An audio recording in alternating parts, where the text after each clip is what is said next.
Assalamualaikum. Semalam MPKK salah guna kuasa. Hari ni dia main dekat balai buat laporan palsu ke atas NGO kami pada ahli kami. Seorang kena ambil statement. Jadi ahli kami, dari NGO ahli kami seorang tu tengah ada bagi statement.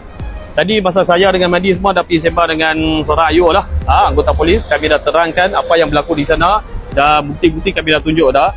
Pihak belah sana MPKK jawab satu saja, dia tak boleh kontrol warga asing.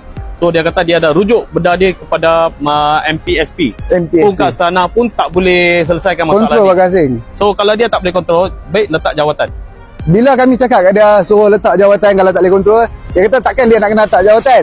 Takkan MPSP semua nak kena letak jawatan. Kalau tak boleh pegang jawatan tu, tak boleh buat kerja, letak jawatan. Sebab apa? Kami ada satu bukti suara daripada warga asing yang menjaga kat sana.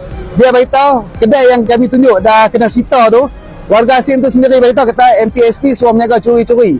Benda ni kami ada bukti rekod suara daripada owner yang menjaga kat itu, warga asing, bukan orang tempatan. Jadi apa tengok macam mana benda-benda ni duk jadi kat negara kita, duk jadi kat negeri kita. Orang Malaysia, ada Melayu, Cina, India.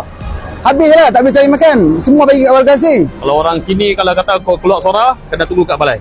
Jadi pihak berwajib tolong ambil tindakan. Kami dah kena macam-macam hutan. Ada sampai yang call suruh kami pada video tu. Kami akan teruskan perjuangan ni. Kami tak akan pada video tu.